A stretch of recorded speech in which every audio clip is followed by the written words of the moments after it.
Assalamualaikum warahmatullahi wabarakatuh. Selamat datang kembali di Sigit Art Channel.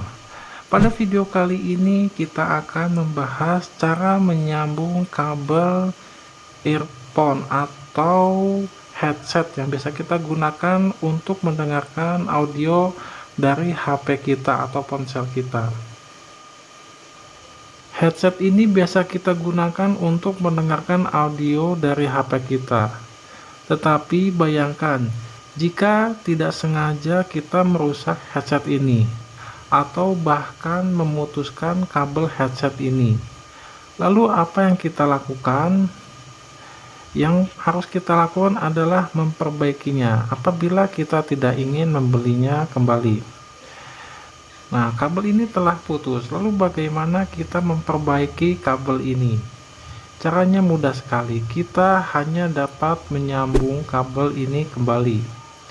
Untuk menyambung kabel headset caranya mudah, kita hanya dengan membutuhkan tang untuk merapikan kabel yang putus tadi. Kita rapikan dahulu kedua ujung dari kabel ini, lalu kita kupas bagian isolasi atau bagian luar kabel headset ini. Dengan menggunakan tang kita tarik hingga terlihat bagian dalam kabel headset ini.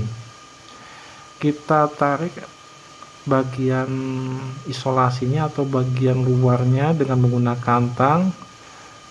Memang agak sedikit sulit karena kabelnya elastis, dan terlihat ini adalah bagian dalamnya. Terdapat 3 buah kabel dan 1 buah grounding. Kita rapikan dahulu ujung. Nah, ini adalah bagian dalamnya, terlihat ada kabel berwarna merah, hijau, biru, dan kabel yang satunya sebagai grounding.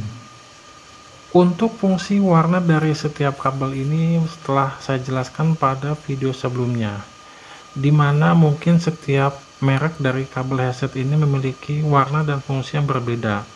Tetapi untuk merek headset yang saya gunakan ini, dimana kabel merah sebagai mic, tembaga sebagai grounding, lalu biru sebagai speaker kanan, dan hijau sebagai speaker kiri. Lalu kita kupas lagi pada bagian kabel yang satunya.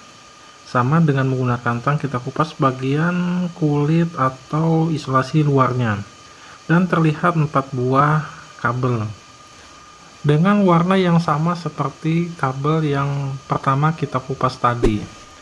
Lalu untuk menyambungnya, pastikan lagi warna yang kita sambung harus sama. Merah bertemu dengan merah, hijau dengan hijau, biru dengan biru, dan tembaga bertemu dengan tembaga. Dikarenakan kabel yang bagian dalam ini sangatlah kecil, jadi haruslah hati-hati jangan sampai salah mengonek. Untuk mengonek atau menyambung antara 2 kabel ini, kita harus mengupas dulu bagian isolasi dalamnya. Untuk mengupas dengan menggunakan tang ini sangatlah sulit. Kita membutuhkan alat untuk mengupas bagian dalamnya.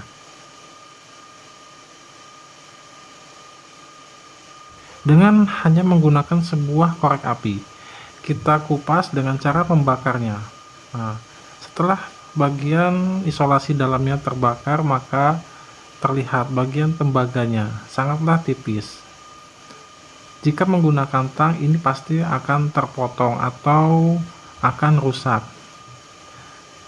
Dan ini adalah contoh hasil kupasan dengan menggunakan korek api.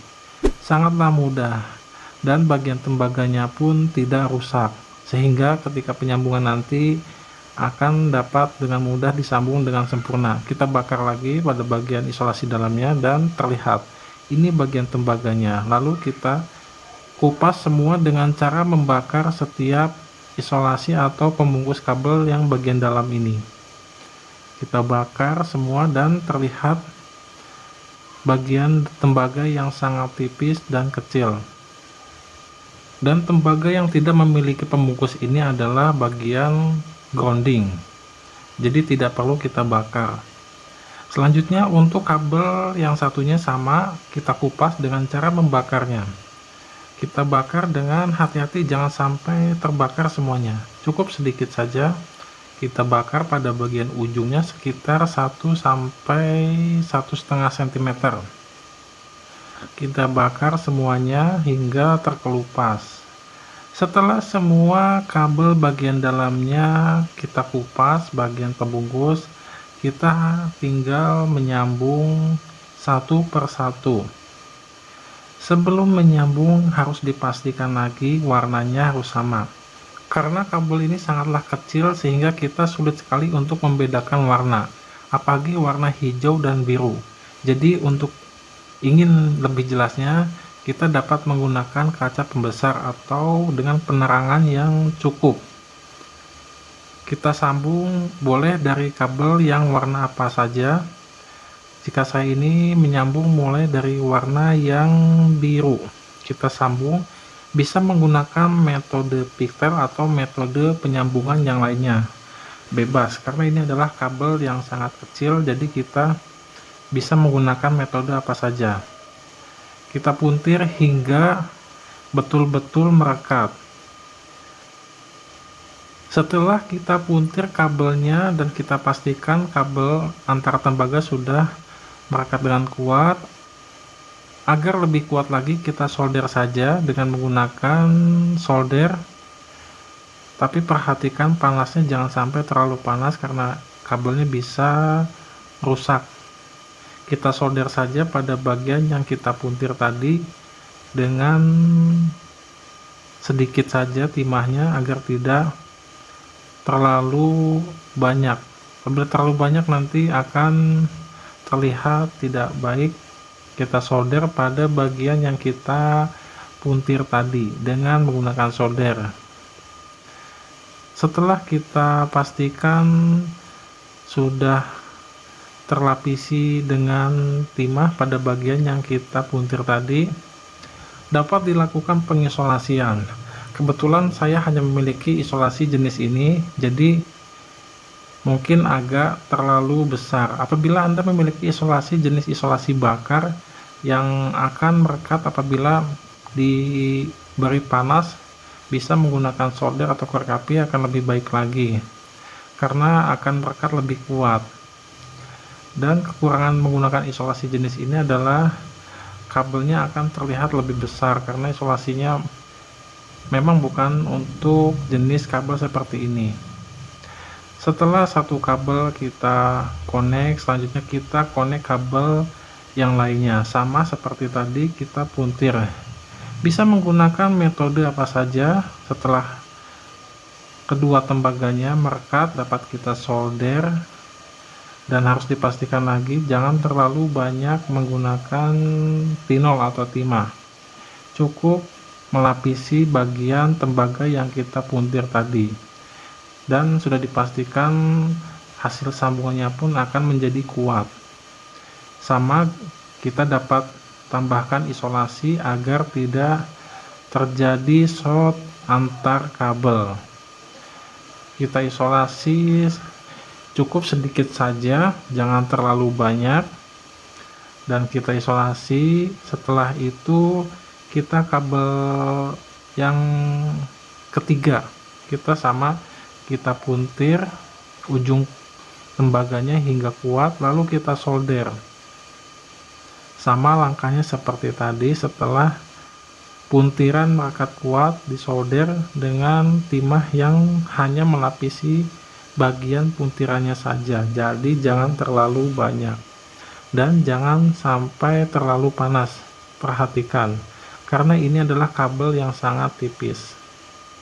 Setelah kita solder, sama kita isolasi lagi agar lebih kuat. Dan kabel ketiga pun telah selesai kita sambung. Selanjutnya yang terakhir adalah kabel yang tidak memiliki pembungkus atau kabel dengan tembaga. Ini ialah groundingnya.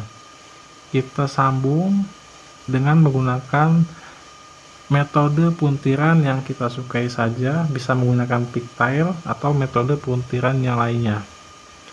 Setelah tersambung, sama kita solder saja agar lebih kuat.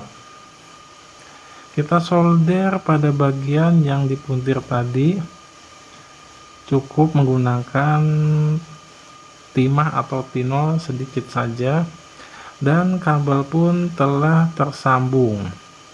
Agar terlihat lebih rapi lagi, kita tambahkan isolasi pada luarnya. Kita isolasi semua agar tidak terlihat sambungannya. Kita isolasi. Sebetulnya jika Anda memiliki jenis isolasi tub atau isolasi bakar akan lebih baik lagi, dan hasilnya pun akan terlihat lebih rapi. Karena isolasi tub hanya dengan memanaskannya sudah merekat dengan kuat dengan kabel, dan hasilnya pun rapi, dapat menyatu dengan kabel.